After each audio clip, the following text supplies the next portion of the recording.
સાહેબ, ઘણી વખત પેપરમાં, છાપામાં, સોશિયલ મીડિયાની ઉપર એવું સાંભળ્યું છે કે હાર્ટ એટેક, આટલી ઉંમર 15 વર્ષ, 20 વર્ષ, 25 વર્ષ, 30 વર્ષની ઉંમરના છોકરાઓ ક્રિકેટ રમતા અચાનક ઢળી પડ્યા. સર, આટલી નાની ઉંમરે હાર્ટ એટેકનું કારણ શું? સડન કાર્ડિયક ડેથ એટલે ધબકારા અનિયમિત હોવો, જે જીનેટિક પ્રોબ્લેમ છે. 10 કારણ કન્સિડર કરો, તેમાંથી એક પણ કારણ સ્ટ્રોંગ તમારી બોડીમાં હોય તો બી આપણને આજના યુવા વર્ગની અંદરમાં વ્યસન, આલ્કોહોલ એ એક લાઇફસ્ટાઇલનું પ્રતીક થઈ ગયું છે. સ્મોકિંગ સૌથી વધારે ડેન્જરસ છે, બિકોઝ તેનું ડાયરેક્ટલી ઇફેક્ટ હોય છે. ઘણા બધા લોકો સેડેન્ટરી લાઇફસ્ટાઇલ જીવતા હોય, વ્યસન હોય કે પ્રી ડાયાબિટીસ ટાઈપના સ્ટેજમાં આવી ગયા હોય છે. ઇવન ટીન્સમાં પણ પ્રી ડાયાબિટીસ ટાઈપના મેટાબોલિક સિન્ડ્રોમ જેને કહેવાય કે જે પ્રી ડાયાબિટીસ પ્રી હાઇપરટેન્શન સ્ટેજમાં આવી જતા હોય છે. હાર્ટની સર્જરી 3 કલાક ચાલી, 4 કલાક ચાલી, આ વાત સાચી છે?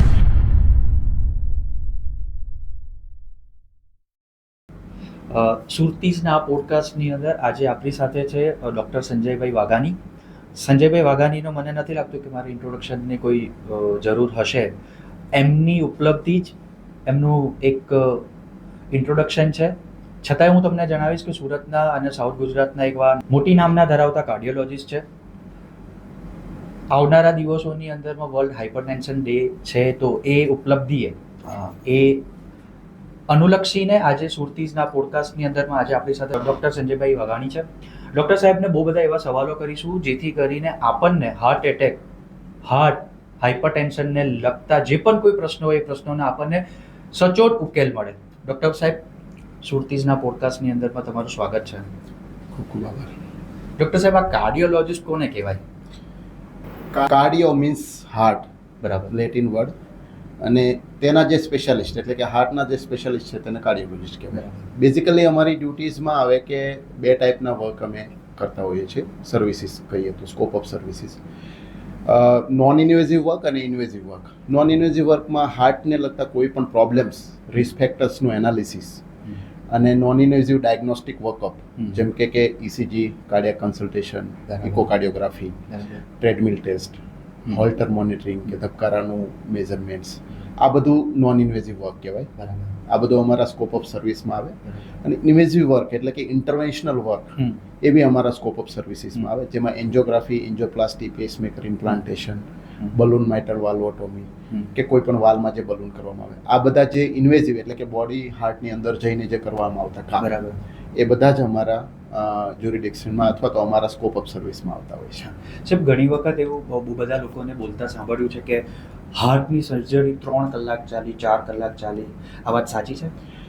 જે તમે સર્જરીની વાત કરી રહ્યા છો, હાર્ટની સર્જરી 3 થી 4 કલાક ચાલે, એ ઓપન હાર્ટ બાયપાસ સર્જરી હોય ને તે હોય, અથવા તો વાલ રિપ્લેસમેન્ટ સર્જરી હોય, જે ઓપન હાર્ટ સર્જન કરતા હોય છે. એટલે કે CVTS સર્જન કહેવાય તેને, કાર્ડિયોવાસ્ક્યુલર એન્ડ થોરાસિક સર્જન, જે અમારું ઇન્ટરવેન્શનલ કાર્ડિયોલોજી ફિલ્ડ છે. અને કાર્ડિયોવાસ્ક્યુલર સર્જરી એક અલગ ફિલ્ડ છે, જે સર્જન કહેવાતા હોય છે, કાર્ડિયક સર્જન કહેવાતા હોય છે. અમે ઇન્ટરવેન્શનલ કાર્ડિયોલોજીસ્ટ કહીએ છીએ. તો બંને ડિફરન્ટ ફિલ્ડ છે અને બંને ડિફરન્ટ સ્પેશિયાલિટીઝ છે. ઓકે.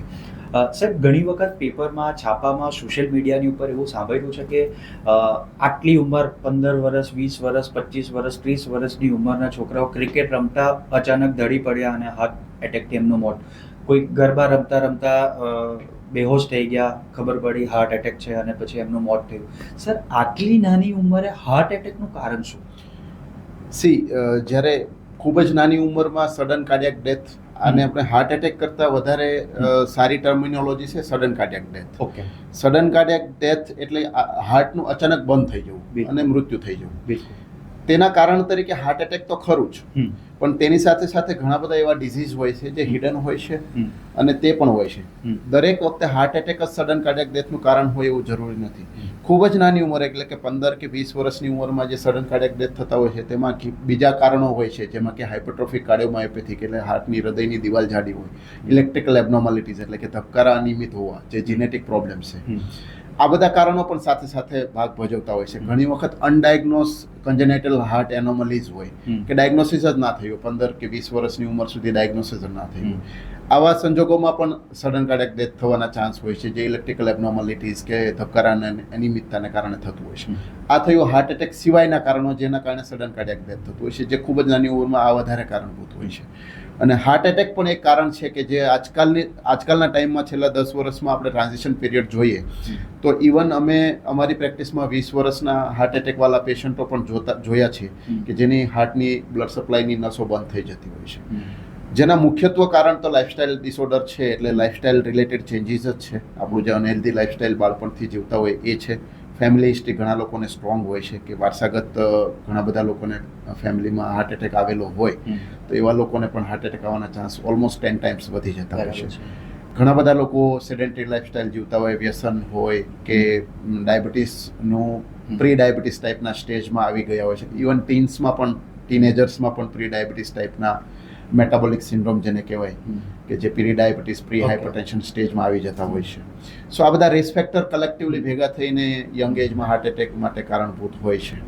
અને ઓવરઓલ આપણું એશિયન જીન, સાઉથ એશિયાના જીન્સ યુરોપિયન જીન્સ કરતાં થોડા અનહેલ્ધી ગણવા પડે રિગાર્ડિંગ કાર્ડિયોવાસ્ક્યુલર હેલ્થ. આપણી જે કાર્ડિયોવાસ્ક્યુલર હેલ્થ છે એ થોડી બેડ છે, જેનેટિક બેકગ્રાઉન્ડ પુઅર છે તેના કારણે. આ એક વન ઓફ ધી કારણ છે. ઘણા બધા કારણો તમે કન્સિડર કરો, 10 કારણ કન્સિડર કરો, તેમાંથી એક પણ કારણ સ્ટ્રોંગ તમારી બોડીમાં હોય તો બી આપણને હાર્ટ એટેક આવવાના ચાન્સ ઓલમોસ્ટ ડબલ કે ટ્રિપલ થઈ જતા હોય છે.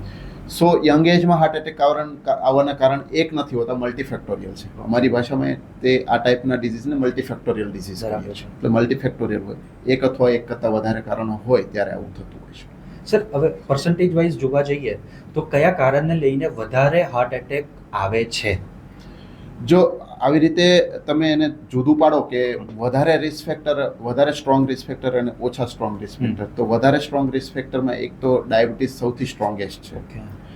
બીજું છે બ્લડ પ્રેશર, કોલેસ્ટ્રોલની અબનોર્માલિટી, સેડેન્ટરી લાઇફસ્ટાઇલ, સ્મોકિંગ અને કોઈ પણ ટોબેકો સેવન અને ફેમિલી હિસ્ટ્રી. આ તમે આટલા પોઈન્ટ્સને તમે સ્ટ્રોંગેસ્ટ રિસ્ક ફેક્ટર સાથે કન્સિડર કરી શકો.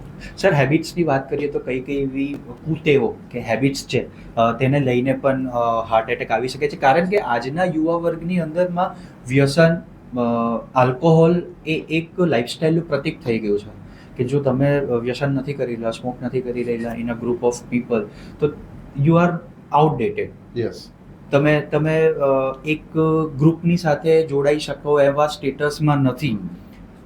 ચલો એ ટોપિકને સાઈડ પર કરી દઈએ, પણ સપોઝ આવા વ્યસનની વાત કરતા હોઈએ તો એવા કયા કયા વ્યસન છે it can lead to heart attack? C, tobacco in any form can harm heart. બરાબર. આઈધર તમે સ્મોકિંગમાં લો છો કે ગુટખામાં લો છો, ખેનીમાં લો છો કે કોઈ બી મસાલામાં કે માવામાં લો છો, એ દરેક સ્ટેજમાં કે દરેક ફોર્મમાં હાર્ટ પર નેગેટિવ અસર અથવા તો હાર્મફુલ ઇફેક્ટ કરતું જ હોય છે. બરાબર છે. સ્મોકિંગ સૌથી વધારે ડેન્જરસ છે બિકોઝ તેનું ડાયરેક્ટલી ઇફેક્ટ હોય છે એથ્રોસ્ક્લેરોસિસ. એથ્રોસ્ક્લેરોસિસ એટલે હાર્ટની નસમાં જે કોલેસ્ટ્રોલ જમા થાય છે તેના કારણે બ્લોકેજ બને છે. તેની સાથે સ્મોકિંગનું ડાયરેક્ટ રિલેશન છે. પ્લસ એ લોહીને જાડું, આપણી સાદી ભાષામાં કહીએ તો લોહીને જાડું પણ કરે છે. સ્મોકિંગના કારણે હાર્ટની નસોમાં બ્લડ જાડું થઈને લોહી ગંઠાવાની શક્યતાઓ અને તેના કારણે હાર્ટ એટેક આવવાના ચાન્સીસ ઘણા વધી જતા હોય છે. એટલે સ્મોકિંગ તો છે જ, પણ તમે કુટેવની વાત કરો છો તો સ્મોકિંગ અને ટોબેકોની સાથે સાથે હવે સેડેન્ટરી લાઇફસ્ટાઇલને પણ કુટેવ ગણવામાં આવી છે. અચ્છા. એટલે એ એક જાતનું તમે ટેવને ખરાબ ગણો તો કુટેવ ગણો. તો સેડેન્ટરી લાઈફ, એક સ્ટડી પણ થયેલો છે કે જેમાં સેડેન્ટરી લાઇફસ્ટાઇલ એટલે કે એક્સરસાઇઝ નહીં કરવી અને બેઠાડું જીવન જીવવું તે સ્મોકિંગ કરતાં પણ વધારે ડેન્જરસ બતાવવામાં આવ્યું છે. સો તમે એક રીતે વિચારો કે સ્મોકિંગ આટલું ડેન્જરસ છે જે ઘણા બધા રોગ લાવે છે. નોટ ઓનલી કાર્ડિયોવાસ્ક્યુલર, કેન્સર માટે પણ સ્મોકિંગ જવાબદાર છે. તો કેન્સર એટલે મીન્સ સ્મોકિંગ કરતાં પણ સેડેન્ટરી લાઇફસ્ટાઇલ વધારે ડેન્જરસ છે કાર્ડિયોવાસ્ક્યુલર હેલ્થને લઈને. સો સેડેન્ટરી લાઇફસ્ટાઇલ એક એવી વસ્તુ છે જેને હું કુટેવ તરીકે કન્સિડર કરી શકું. સાથે સાથે તમારી ડાયટરી હેબિટ્સ જે ફ્રાઈડ, જંક ફૂડ, પ્રોસેસ ફૂડની છે, શુગર વધારે માત્રામાં લઈએ છીએ, સોલ્ટ વધારે માત્રામાં લઈએ છીએ, સો આ બધા જ કુટેવ તરીકે જ એને કન્સિડર કરવામાં આવે છે. સાહેબ, આ હાઇપર ટેન્શન એટલે શું? Hyper tension actually high blood pressure અને હાઇપર ટેન્શન કન્સિડર આપણે કરીએ. બરાબર. હાઇપર ટેન્શન ને આપણે સબ ડિવિઝનમાં ડિવાઈડ કરીએ તો બોડીના દરેક ક્લોઝ ચેમ્બરમાં જે બ્લડ પ્રેશર હાઈ રહેતું હોય એને હાઇપરટેન્શન જ કહેવાય. હમ. પણ આપણે જે ટર્મ્સથી ફેમિલિયર છીએ તેને સિસ્ટેમિક હાઇપરટેન્શન કહેવાય. બરાબર. એટલે કે આખી બોડીમાં હમ. બ્લડ સપ્લાય આપતી નસોમાં જે બ્લડ પ્રેશર હાઈ રહે છે હમ. તેને હાઇપરટેન્શન કહીએ. હમ. 17મી મે વર્લ્ડ હાઇપરટેન્શન ડે છે હમ. અને આ દિવસે આ વખતે હમ. આપણે એટલીસ્ટ ફ્યુ ઓફ પીપલને હમ. અવેર કરી શકીએ કે બિલકુલ. હાઇપરટેન્શનને લાઇટલી લેવાની જરૂર નથી, તે સાયલેન્ટ કિલર છે. બરાબર છે.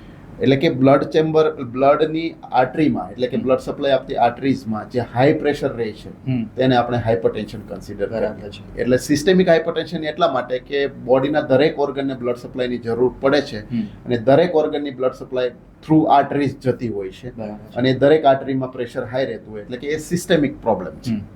એટલે એને સિસ્ટેમિક હાઇપરટેન્શન કન્સિડર બરાબર કરી શકીએ. હાઇપરટેન્શન એમ છે, મને હાઇપરટેન્શન છે કે XYZ વ્યક્તિને હાઇપરટેન્શન છે એ ખબર કેવી રીતે પડશે? ટેન્શન છે. ખૂબ સારો ક્વેશ્ચન કર્યો. એકચ્યુઅલી સાયલેન્ટ કિલર એટલા માટે જ કહેવામાં આવ્યો છે બિકોઝ મેજોરિટી લોકોમાં હાઇપરટેન્શન હોવા છતાં તેના સિમ્ટમ્સ નથી આવતા. બરાબર. અમે તો ડે ટુ ડે પ્રેક્ટિસમાં જોઈએ છીએ કે ઇવન 200થી ઉપર બ્લડ પ્રેશર હોય તો બી તેના સિમ્ટમ્સ બોડી ઉપર આવતા નથી. હમ.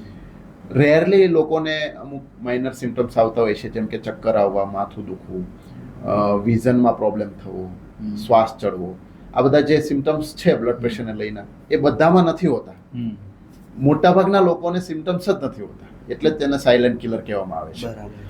અને સિમ્ટમ્સ નથી હોતા તે સૌથી બેડ લક કહેવાય આપણા માટે, હમ. માણસ જાત માટે અથવા મેડિકલ સાયન્સ માટે, બિકોઝ તેનાથી પેશન્ટ અવેર નથી થતા હમ. કે તેની બોડીમાં બ્લડ પ્રેશર કન્ટિન્યુઅસલી રહ્યું છે. હમ. હમ. અને અલ્ટિમેટલી જ્યારે કન્ટિન્યુઅસલી હાઈ બ્લડ પ્રેશર રહેવાને કારણે હમ. ઓર્ગન ડેમેજ થવા માંડે છે ત્યારે ડાયગ્નોઝ થતું હોય છે. અથવા તો કોઇન્સિડેન્ટલી તમે હેલ્થ ચેકઅપમાં જાઓ કે બ્લડ ડોનેશનમાં જાઓ અને બ્લડ પ્રેશર ચેક થાય ત્યારે ખબર પડતી હોય છે. હમ. હમ. મેજોરિટી અમારી ઓપીડીમાં જે નવા ડાયગ્નોઝ થતા હોય છે બ્લડ પ્રેશર હાઈ બ્લડ પ્રેશરવાળા, એમાં ઘણા બધા પેશન્ટો બ્લડ ડોનેટ કરવા જાય છે ત્યારે બીપી માપવામાં આવે છે તો બીપી વધારે નીકળે. બરાબર. સો ત્યારે ડાયગ્નોઝ થતું હોય છે. હમ. અથવા તો કોઈ હેલ્થ ચેકઅપમાં કોઈ રૂટીન હેલ્થ ચેકઅપ કરાવતા હોય હમ. અને તે દરમિયાન તેમને બ્લડ પ્રેશર આવે, અથવા તો કોઈ બીજી કોઈ સર્જરી કરાવવાની થઈ અને પ્રી ઓપરેટિવ ચેકઅપમાં બ્લડ પ્રેશર માપવામાં આવે ત્યારે ખબર પડતી હોય છે. એટલે લગભગ 80 to 90% કેસીસમાં આ ટાઈપના સિનારીઓમાં જ ડાયગ્નોઝ થતું હોય છે કે અમને બ્લડ પ્રેશર હાઈ રહ્યા કરે છે.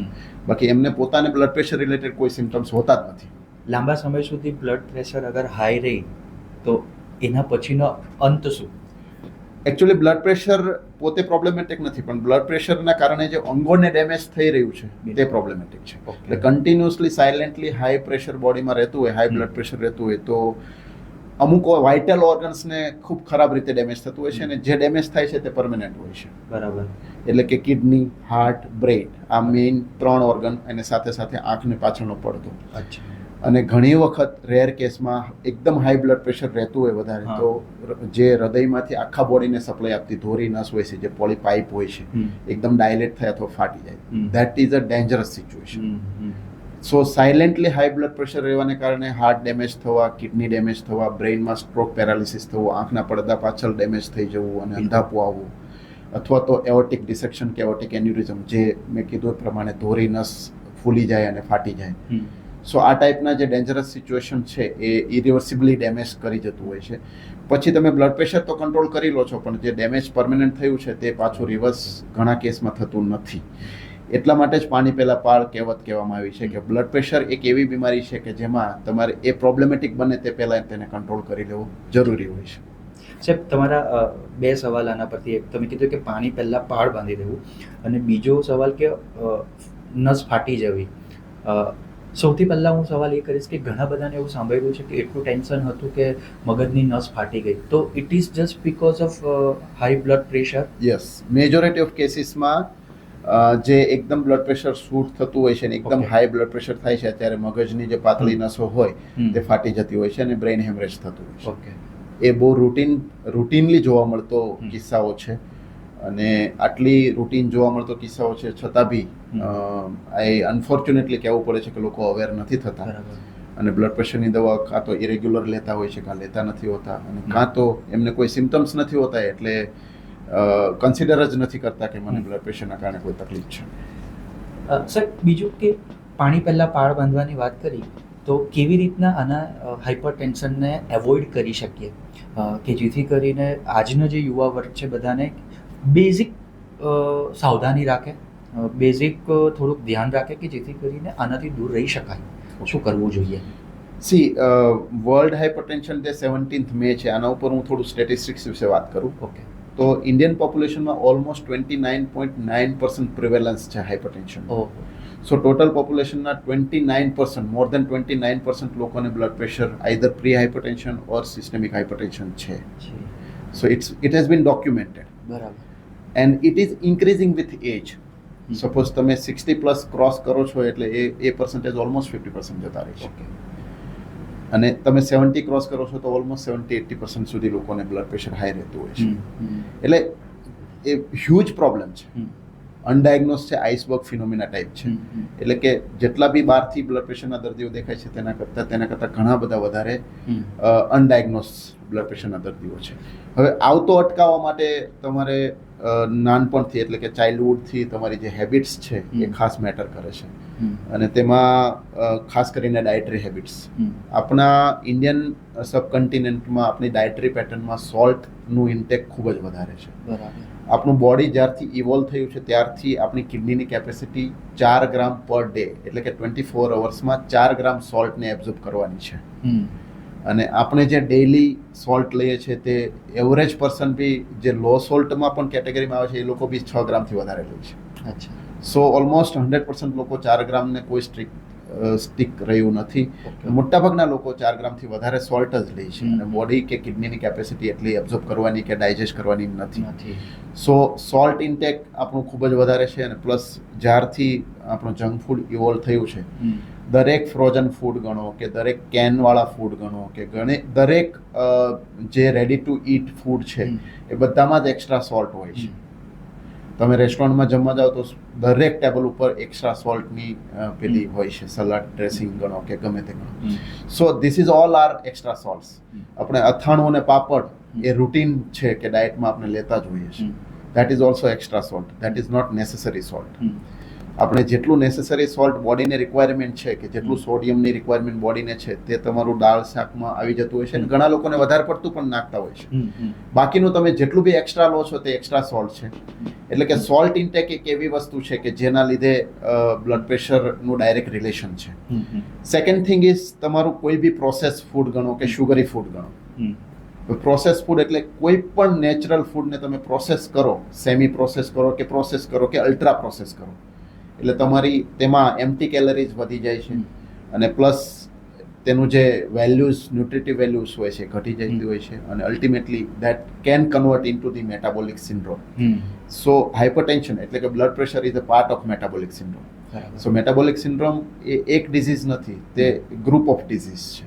જેમાં તમારે પ્રી ડાયાબિટીસ આવે, હાઇપર યુરિસેમિયા આવે, પ્રી હાઇપરટેન્શન આવે, બોડી ફેટ પર્સન્ટેજ વધારે હોય, ઇન્સ્યુલિન રેઝિસ્ટન્સ હોય, એટલે આ કોલેસ્ટ્રોલ વધારે રહેતું હોય, આ બધાનું ગ્રુપ ઓફ ડિઝીઝ છે. So high blood pressure is a part of metabolic syndrome. અને junk food, sedentary lifestyle, salt intake આ બધું જ that leads to metabolic syndrome. So જો તમારી જે આદત છે તેને તમે બદલો તો હાઇપરટેન્શનથી ઘણા અંશે દૂર રહી શકો છો. સેકન્ડ કેટેગરીમાં આવે છે સ્ટ્રેસ મેનેજમેન્ટ અને થર્ડ કેટેગરીમાં આવશે સ્લીપ. સ્ટ્રેસ મેનેજમેન્ટ કરવું ખૂબ જ જરૂરી છે. સ્ટ્રેસને ડાયરેક્ટ બ્લડ પ્રેશર સાથે રિલેશન છે. સ્ટ્રેસ તમારે આજના જમાનામાં કમ્પ્લીટલી ઝીરો સ્ટ્રેસ કોઈને ના હોય. So everybody has some kind of stress. But કેવી રીતે સ્ટ્રેસ એબ્ઝોર્બ કરવું અને મેનેજ કેવી રીતે કરવું અને સ્ટ્રેસફુલ સિચ્યુએશનમાં how to deal with it એ ખૂબ ઇમ્પોર્ટન્ટ છે. જે આપણે જાતે જ કરવું પડતું હોય છે. આવો કોઈ જવાબ આપી શકો કે સ્ટ્રેસફુલ સિચ્યુએશનને કેવી રીતના મેનેજ કરી શકાય? કારણ કે આજના બધા યુવા વર્ગ અને જે 50ની અંદરની એજવાળા છે બધા સ્ટ્રેસમાં હોય છે. સો મારું પોતાની વાત કરું તો હું બી બહુ સ્ટ્રેસમાં રહેતો હોઉં છું અને ઘણી વખત આપણે બી શોર્ટ ટેમ્પર થઈ જતા હોય છે કે ઘણી સિચ્યુએશનને હેન્ડલ કરવામાં આપણે બી ઇમેચ્યોર રીતે બિહેવ કરતા હોઈએ છીએ. બટ જે તે ટાઈમ પર જે ઇમ્પલ્સિસ તમારા બોડીમાં કે માઇન્ડમાં આવે તે જ ટાઈમ પર બ્રીધિંગ એક્સરસાઇઝ ખૂબ મેટર કરે છે. તમે 5 વખત કે 10 વખત લોંગ બ્રીથ લો આંખ બંધ કરીને, તો એક ટાઈપનું મેડિટેશન ગણો કે પ્રાણાયામ ગણો કે બ્રીધિંગ એક્સરસાઇઝ કરો, તો લગભગ 5 મિનિટ પછી 50% ઇમ્પલ્સિસ ડાઉન થઈ જતા હોય છે. હમ. અને acceptance, let it go approach, hmm. અને બાકી જે સુપર નેચરલ પાવર છે ભગવાન એના ઉપરનો ભરોસો. બિલકુલ.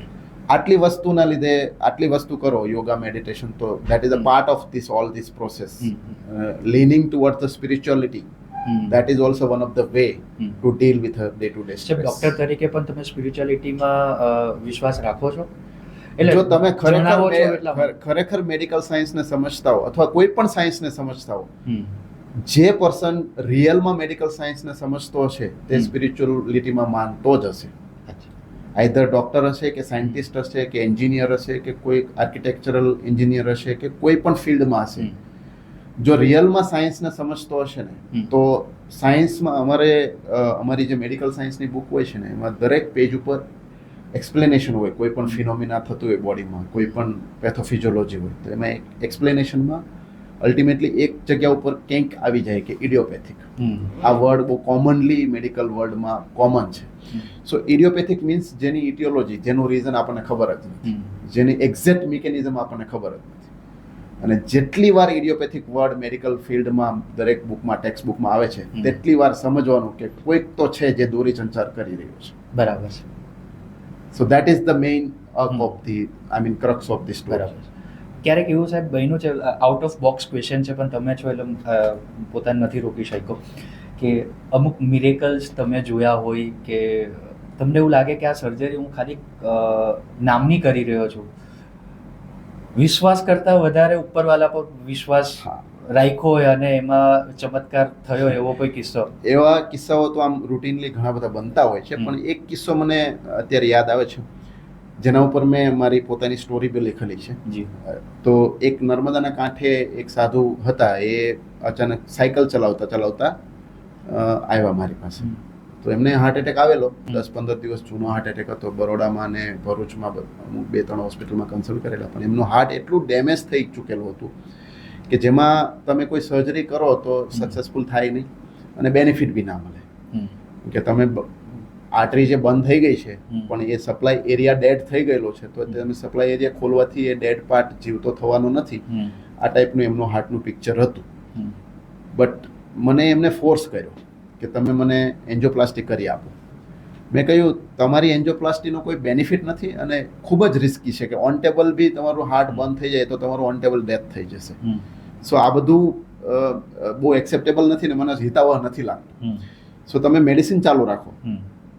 તો એમણે કહ્યું કે હું એકલો છું, મારા સંસાર નથી, અને હું એકદમ એકલા આશ્રમમાં રહી છે, એકદમ અલગ જગ્યા ઉપર, અવાવરું જગ્યા ઉપર. એટલે કે મારું કદાચ ડેથ થઈ જાય ને તો તમે રિલેટિવ છો એવું સમજીને મને અગ્નિ સંસ્કાર આપી દેજો. અચ્છા. એટલે પછી મને એમ થયું કે ચલો આટલી કોન્ફિડન્સ બતાવે છે તો, અને એમની ઈચ્છા છે, કદાચ એમનું આયુષ્ય મને નથી ખબર કેટલું છે, પણ એમની છેલ્લી ઈચ્છા છે મારે પૂરી કરવી જોઈએ. એટલે મેં એન્જિયોપ્લાસ્ટી કરી દીધી, સક્સેસફુલ થઈ. પણ એમનું હાર્ટ તો પરમેનન્ટ ડેમેજ હતું, એટલે હાર્ટ તો 20% જ કામ કરતું હતું. 15 to 20% હાર્ટનું પમ્પિંગ હતું. મેડિસિન લખી આપી. એમની પાસે તો પૈસા હતા નહીં, એટલે અમારા સેમ્પલમાંથી ને એવી રીતે થોડા દિવસની દવાઓ લખી. એકાદ વખત ફોલોઅપમાં બી આવ્યા અને બધું સારું જ હતું. પછી ફોલોઅપમાં ના આવ્યા. એટલે એવરીબડી થોટ કે ભાઈ આટલું વીક હાર્ટ છે તે કદાચ ધામમાં જતા રહ્યા હશે. 3 કે 4 વર્ષ થયા છે, એક્ઝેક્ટ ટાઈમ મને યાદ નથી અત્યારે. 3-4 વર્ષ પછી ઉપડી જતો તો અચાનક મારો દરવાજો ખોલ્યો ઉપડીનો. મને કે ઓળખાણ પડે છે? તો પહેલા તો મને ઓળખાણ ના પડી. પછી મને એમને યાદ અપાવડાવ્યું, નર્મદાના કાંઠે સાયકલ લઈને તમારી પાસે આવ્યો હતો, તમે ના પાડી હતી, છતાં મેં કરાવડાવ્યું હતું, હું જીવતો છું. અરે વાહ. એટલે મને બી બહુ સરપ્રાઈઝ લાગ્યું કે આવું બી હોઈ શકે. એમણે દવા લીધી જ નહોતી. અચ્છા. અહીંયા હું એવું સજેશન નથી આપતો કોઈને પેશન્ટને કે દવા નહીં લેવી, પણ આ એક મિરેકલ હતો. મેં એમનો ઇકો જોયો તો પમ્પિંગ 15% થી 35% થયેલું હતું, without medicine. So that was a nature. એ કુદરતી હતું, અપવાદરૂપ કિસ્સાઓ હતા. તો આ દેટ ડઝન્ટ મીન કે તમારે દવા નથી લેવી ને રેગ્યુલર ફોલોઅપ નથી કરવું. બટ આ એક અપવાદરૂપ કિસ્સાઓ કે જેને ચમત્કાર ઇક્વિવેલન્ટ કરી શકો, ગણી શકો. બીજી શક્તિઓ પણ એક્ઝિસ્ટ કરે છે એનું પ્રમાણ. અને બીજું એક એવિડન્સ એ કહું કે રેર કેસમાં, 1000માંથી એકાદ કેસમાં એવું બને કે અમને પર્સનલી એવું લાગતું હોય કે this is very simple surgery, but it get complicated. બરાબર.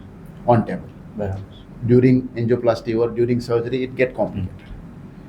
રેર કેસમાં એવું બી બને કે અમને એવું લાગતું હોય કે આ કેસમાં અમે સક્સેસફુલ નહીં જ થઈ, but it goes so smoothly, we also surprise. બરાબર. So that is all are unpredictable things. This is very rare and not a common phenomena. But આ ટાઈપના રેર કિસ્સાઓમાં અને રેર અપવાદરૂપ કિસ્સાઓમાં ભગવાન છે તે પોતાની હાજરી પુરાવે છે. અને ત્યારે તમે માનો છો કે ભગવાન આ કામ કરીને ગયા? અમે રૂટીનલી પણ ભગવાનને યાદ કર્યા વગર કંઈ કામ કરતા જ નથી. સાહેબ, તમે કીધું હતું કે એ પ્રમાણે કે ઊંઘ પણ હાઇપર ટેન્શનના માટે જવાબદાર છે. આજે યુવા વર્ગની અંદરમાં જોવા મળ્યું છે કે અપૂરતી ઊંઘ, કાં તો ઊંઘનું અનિયમિત સાયકલ કેટલી જવાબદાર? અત્યાર સુધીના સમયમાં આપણે ડાયટ, એક્સરસાઇઝ, મેડિસિન્સ બધાને ખૂબ જ ઇમ્પોર્ટન્સ આપ્યું. છેલ્લા જ્યારથી મેડિકલ સાયન્સ ઇવોલ્વ થયું છે ત્યારથી લઈને અત્યાર સુધીમાં આપણે પ્રિવેન્ટિવ હેલ્થની વાત કરીએ તો sleep is most underestimated thing, કે ઊંઘને સૌથી ઓછું ઇમ્પોર્ટન્સ આપવામાં આવ્યું છે. અને જ્યારે રિયલ સેન્સમાં ઊંઘ ખૂબ જ ઇમ્પોર્ટન્ટ છે. બાળકો માટે 10 કલાકની ઊંઘ અને એડલ્ટ માટે 8 કલાકની ઊંઘ આ એટલી એસેન્શિયલ છે બોડી માટે, માઇન્ડ માટે, હેલ્થ માટે, તમારી spiritual health, mental health, physical health બધા જ માટે. અને તમારી સૌથી સ્ટ્રોંગેસ્ટ આજના જમાનામાં એન્ટી એજિંગ ફોર્મ્યુલાઝ એટલી બધી છે, સૌથી સ્ટ્રોંગેસ્ટ એન્ટી એજિંગ તો સ્લીપ જ છે. બિલકુલ બરાબર છે. હવે ઇનએડિક્વેટ સ્લીપ લો તમે, અથવા તો જે ક્વોલિટી ઓફ સ્લીપ છે એ પ્રોપર ના હોય તો directly it is related to uncontrolled blood pressure. Blood pressure તમારું હાઈ રહે. બીજા બધા ગેરફાયદાઓ તો છે જ, મૂડ સ્વિંગ્સ થવા, કે લો મૂડ રહેવું, કે ઇરિટેશન ફીલ થવું, કે ઓવરઓલ તમારી હેલ્થ બગડવી, બોડીની રિકવરી ના આવી, એક્સરસાઇઝ કેપેસિટી ઓછી થવી, આ બધા તો છે જ ડિસએડવાન્ટેજ. પણ તેની સાથે સાથે બ્લડ પ્રેશર કન્ટિન્યુઅસલી હાઈ રહેવું એ પણ એક ડિસએડવાન્ટેજ છે, ઇનએડિક્વેટ હેલ્થ સ્લીપ. હવે અહીંયા એક પોઈન્ટ એ પણ કહેવા માગું છું કે સ્લીપ ટાઈમ મેટર કરે છે, 8 કલાક કીધા, 10 કલાક કીધા, પણ તેની સાથે સાથે ક્વોલિટી પણ મેટર કરે છે. So quality of sleep does matter. Suppose તમે રાત્રે 2 વાગે સૂઈને સવારે 10 વાગે જાગો છો તો તમારા ટાઈમ પૂરો થાય છે, પણ quality will not be same. એટલે ભગવાને જે સાયકલ આપેલી છે બોડીમાં રિકવરીની, એ જે તે ટાઈમ પર સૂરજના ભ્રમણ સાથે, પૃથ્વીના ભ્રમણ સાથે અને આપણા બોડીના સર્કાડિયમ રિધમ સાથે સેટ કરેલી છે. સો તેના ટાઈમિંગ પણ ફિક્સ હોય કે જે તે ટાઈમ પર આપણે ઊંઘવાનો ટાઈમ હોય તો એ ટાઈમ પર ઊંઘવું જ પડે. હા, અપવાદરૂપ કેસમાં અમારા જેવા પ્રોફેશનમાં ઇમરજન્સી સિચ્યુએશનમાં અમે ઊંઘ નથી લઈ શકતા, એ અમારો પ્રોફેશનલ હઝાર્ડ્સ ગણી શકો તમે. પણ જે લોકો નસીબદાર છે તે લોકો સૂઈ જવું જોઈએ. અચ્છા સાહેબ, કેટલી ઊંઘ પૂરતી ઊંઘ કહેવાય? કેટલા કલાકની ઊંઘને પૂરતી ઊંઘ માનવામાં આવે? 8 કલાક એડલ્ટ માટે અને 10 કલાક બાળકો માટે આટલી ઊંઘ જરૂરી છે. હવે ઊંઘમાં આ થયો time, duration of sleep, but quality of sleep does matter. Quality of slip કઈ રીતે મેટર કરી શકાય કે આપણી ઊંઘમાં 2 સાયકલ ચાલતી હોય છે રિપીટેડલી, એક REM સ્લીપ અને એક NREM સ્લીપ. REM સ્લીપ છે એ આપણી ડીપ સ્લીપ કહી શકો, જેમાં સપનાઓ આવતા હોય કે એકદમ બોડી રિલેક્સ થતું હોય છે. આપણા ટોટલ ઊંઘના ડ્યુરેશનમાં 25% should be REM sleep. Okay. So આખા ડ્યુરેશનમાંથી 25% REM સ્લીપનું કન્ટ્રીબ્યુશન હોવું જોઈએ. જો 25%થી ઓછું REM સ્લીપ થતું હોય તો ક્વોલિટી ઓફ સ્લીપ સારી નથી. બરાબર છે. સો બંને મેટર કરે છે. સો આનું ડાયરેક્ટલી હેલ્થ, નેગેટિવ હેલ્થ સાથે રિલેશન છે. સાહેબ, આ ઇન્ટરનેટની ઉપર સાંભળ્યું છે કે ઓબ્સ્ટ્રક્ટિવ સ્લીપ એપનિયા, સર એ શું છે અને આને લઈને શ્વાસ લેવામાં તકલીફ પડવી એ કેટલી ગંભીર સમસ્યા? ઓબ્સ્ટ્રક્ટિવ સ્લીપ એપનિયા પણ એક રીતે જોવા જઈએ તો અનડાયગ્નોસ ડિઝીઝ છે અને it is a sleep disorder. Again અહીંયા ઊંઘ સાથે રિલેટેડ ડિસઓર્ડર છે. ઓબ્સ્ટ્રક્ટિવ સ્લીપ એપનિયા એક એવી બીમારી છે કે જેમાં સ્લીપની ક્વોલિટી મેન્ટેન નથી થતી અને ડ્યુરિંગ સ્લીપ તમારું જે બોડીમાં ઓક્સિજનેશન, રિલેક્સેશન થવું જોઈએ તે નથી થતું. એના ઘણા બધા મેડિકલ રીઝન્સ હોય છે અને કારણો અને પેથોફિઝિયોલોજી હોય છે, તેની ડિટેલ આપણે નહીં ડિસ્કસ કરીએ. પરંતુ ઓબ્સ્ટ્રક્ટિવ સ્લીપ એપનિયાના લીધે બોડીમાં જે રિકવરી આવવી જોઈએ ડ્યુરિંગ સ્લીપ એ નથી આવતી અને તેનું નેગેટિવ ઇફેક્ટ ઓવરઓલ હેલ્થ પર તો પડે જ છે, પણ સૌથી વધારે નેગેટિવ ઇફેક્ટ હાર્ટ, બ્રેઇન અને બ્લડ પ્રેશર પર પડે છે. ઘણી વખત અમારા પાસે પેશન્ટ આવતા હોય કે મલ્ટિપલ મેડિસિન લેતા હોય બ્લડ પ્રેશર કંટ્રોલ કરવા માટે, છતાં બી કંટ્રોલ ના થતું હોય. સો વી હેવ ટુ થિંક કે what can be the ઇટિયોલોજી, what can be the reason કે 3 મેડિસિન બ્લડ પ્રેશરની લે છે, 4 મેડિસિન લે છે, છતાં બી બ્લડ પ્રેશર હાઈ રહે છે. તો એ રીઝન શોધવું પડે. અને obstructive sleep apnoea is one of the reason કે જેમાં બ્લડ પ્રેશરની દવા લેવા છતાં બી બ્લડ પ્રેશર કંટ્રોલમાં ના રહેતું. તો આવા સંજોગોમાં ઓબ્સ્ટ્રક્ટિવ સ્લીપ એપનિયા ડાયગ્નોસ કરી તેને ટ્રીટ કરવાથી બ્લડ પ્રેશરની દવાની રિક્વાયરમેન્ટ ઘટી જતી હોય છે. છેલ્લો ક્વેશ્ચન કે સામાન્ય રીતે આપણે ઘણીવાર સાંભળ્યું છે કે ઊંઘમાં કોઈ વ્યક્તિ શ્વાસ લેવાનો ભૂલી જાય છે. શું આવું શક્ય છે? હા, એ બ્રીથ સ્પેલ્સ જે હોય છે એટલે કે બ્રીથ હોલ્ડિંગ જે હોય છે બાળકોમાં તો નોર્મલ રિફ્લેક્સ છે. બરાબર. એ અનકોમન નથી, બાળકોમાં તો નોર્મલ રિફ્લેક્સ છે. પણ ઓબ્સ્ટ્રક્ટિવ સ્લીપ એપનિયામાં ઘણી વખત જે એક્સેસિવ સ્નોરિંગ કરતા હોય છે આ લોકોને વચ્ચે એપનિયા સ્પેલ્સ આવતા હોય. એપનિયા સ્પેલ એટલે કે બ્રીથ, આપણે સાદી ભાષામાં કહીએ તો બ્રીથ લેવાનું બંધ થઈ ગયું. સો આ એપનિયા સ્પેલ્સ છે તે જ બ્રીથ લેવાનું ભૂલી જવું, એટલે તે ઓબ્સ્ટ્રક્ટિવ સ્લીપ એપનિયા તરીકે કન્સિડર કરી શકીએ. બરાબર. સાહેબ, તમે સુરતીઝના અમારા પોડકાસ્ટમાં આવ્યા, હાઇપર ટેન્શનને લગતી એકદમ ઇનડેપ્થ ડિસ્કશન કર્યું યુવા વર્ગને, જેનાથી ઘણો બધો ફાયદો થઈ શકે. આ બધી તમારી માહિતીઓના માટે, તમારા અનુભવના માટે સુરતને ગર્વ તો છે જ, પરંતુ તમને તમારી આ હાજરીના માટે હું સુરતીઝ તરફથી, સુરતની જનતા તરફથી આપનો ખૂબ ખૂબ આભાર વ્યક્ત કરું છું. અને એક પ્રોમિસની સાથે તમને આજે અહીંથી વિદાય આપીશ કે તમે જલ્દીથી આવશો ફરીથી, અને હાર્ટ રિલેટેડ, કાર્ડિયોલોજીને રિલેટેડ ઇન ડેપ્થ હજુ વધારે 2 કલાક 5 કલાકનો પોડકાસ્ટ કરીશું એવા વચન સાથે તમને હું રજા આપીશ. Thank you very much. Thank you sir.